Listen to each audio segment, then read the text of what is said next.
So what are your thoughts on games journalism? What did you think of it at the time, and have those views shifted?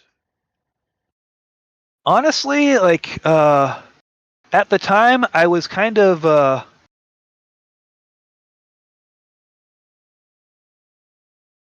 because a lot of the I remember some of the the journalists getting personally involved and like throwing the insult. I remember I'm not sure if he qualifies as a journalist, but I remember one instance where Jim Sterling was talking about something and just like, oh, the GamerGate crowd's here, shut up, or something like that. But I think like there is some good games journalism, but I think for the most part, I think it ended up failing the industry wildly because really, when you're coming down to it, it should be kind of the what's the term, the enthusiast press, where like if you're looking into cars and stuff, like you'll get the aspects of how that car runs, but from people who care about cars, like really are looking forward to this, where a lot of the times with gaming it was like why it should be this, what, and like not like leaving out important details like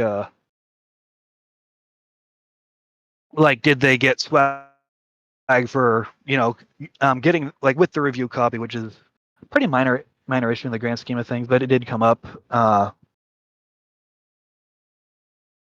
And then of course there's the whole, do they have a personal connection to the devs, things like that, where I think honestly a lot of the I think they would have been better served if they had just gone full blown enthusiast, where if rather than like the Nathan Grayson article on Depression Quest, like didn't mention that he knew Zoe Quinn. It was instead, this is my friend who I knew personally. Like, while she was developing it, she actually suffered a bit of depression here, and this is how like she moved through. Like that could have actually been a pretty interesting article that would provide useful insights instead of like, oh, here's this award-winning indie game from someone who I know very personally, but I'm not going to mention that part. Where I think a lot of the in a lot of cases, I think we're better served by the more like the YouTuber crowd that just has it, plays it, tells you what they like and what they dislike about it. Like more the amateur fan, kind of, you get more useful information in a lot of cases, I think.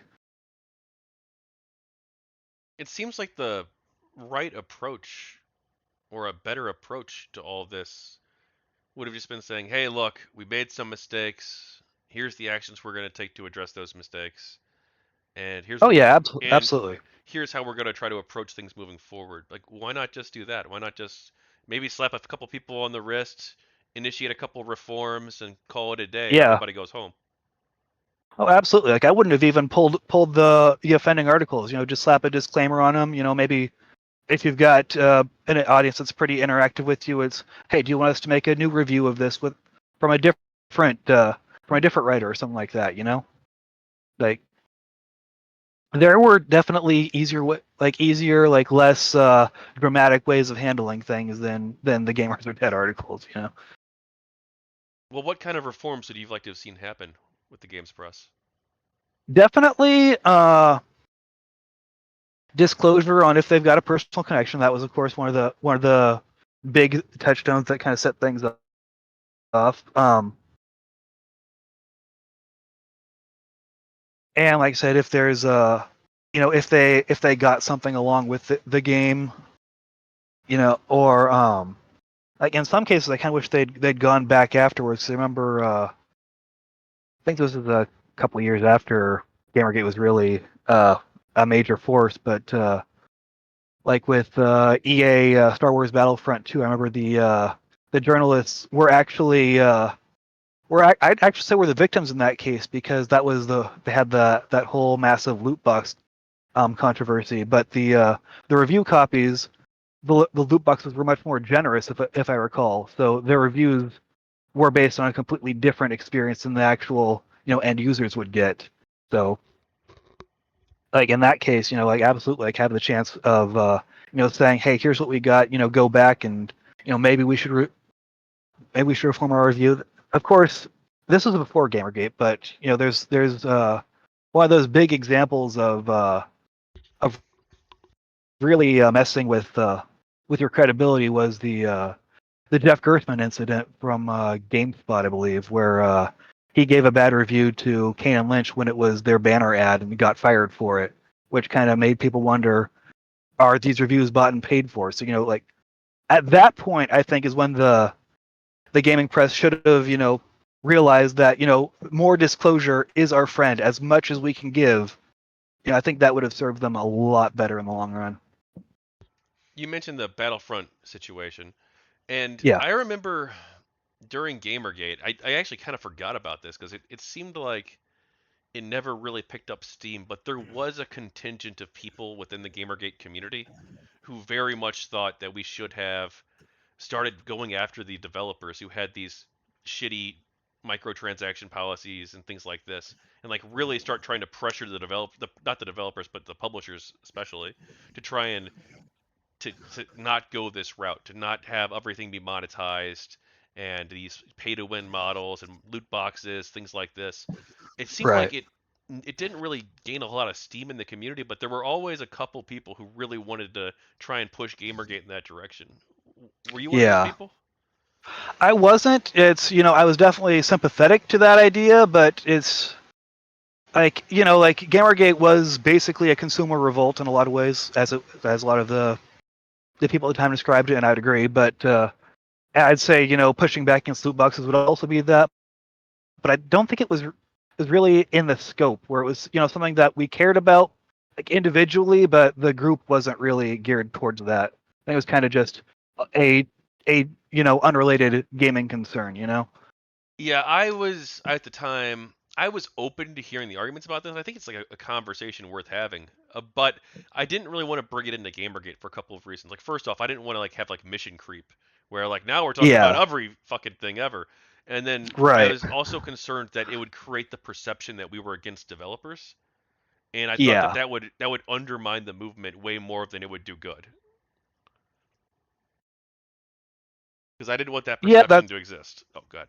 right. Yeah, that's a fair point. Where it's like a lot of it was like there was a really strong concern about like we really wanted to a lot of cases connect with developers and like I remember like Mark Kern Grums on who was one of the developers for Vanilla WoW was someone that we were that tended to get along with pretty well. And there's a few others, but he was the one I tended to interact with the most. Where it is like we didn't want to step on creativity, where it was kind of it felt like the gray zone with the loot boxes because that felt more like a corporate thing put on top of it, but at the same time, it was still a developer decision. It kind of, yeah, it was kind of sticky ground. I think that we just kind of didn't want to step into if we could avoid it. If you were the editor in chief of a gaming website, and some of your employees were credibly accused of ethical violations, what would you have done?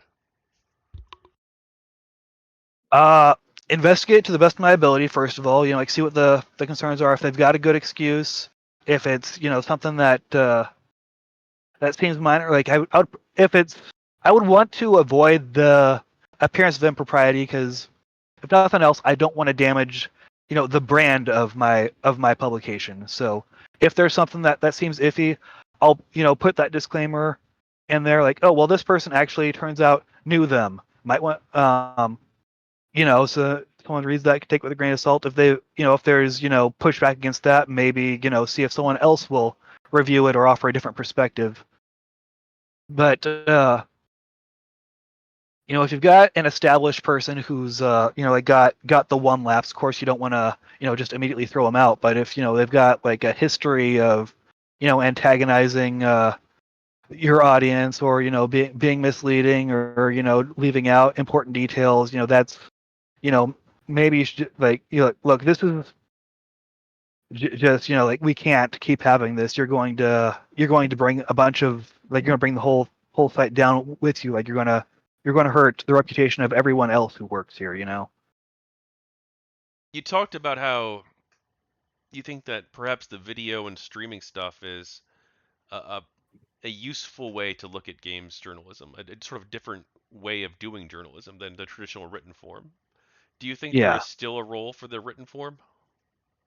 Yes, like because like I'm an avid reader, but in a lot of cases with games, like something like they're saying, there's this bug, like you'll occasionally come and see those, then actually, seeing what it looks like, if it's just there's some graphical glitch or some clipping, or you fall through the or you fall through the floor repeatedly. That's something that, yes, you can write, but there's more of an impact that's much more likely to affect your wallet, which is why it's also less likely to be something that you'd actually be able to make a career on the same level as your classic games journalist who's like on the full payroll of a publication. I know we talked about this a little bit too, but in the first few weeks of GamerGate, it was revealed that nearly 150 games journalists from competing publications were on a mailing group called Games Journalists Pro. Do you have any thoughts on this revelation? It's one of those things where I'm not all that surprised.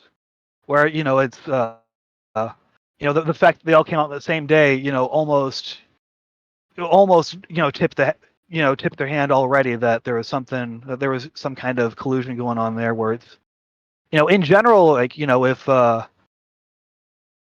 just a bunch of people who like have the same job, want to discuss their concern, their concerns, work issues, or something, that's fine. But yeah, this was definitely something more than that, where it was definitely like where, yeah, create a coordinated gamers don't have to be your audience kind of thing, where that's something I just can't see as being just a benign, oh well, it's the like people in the same line of work kind of thing. It's not that simple.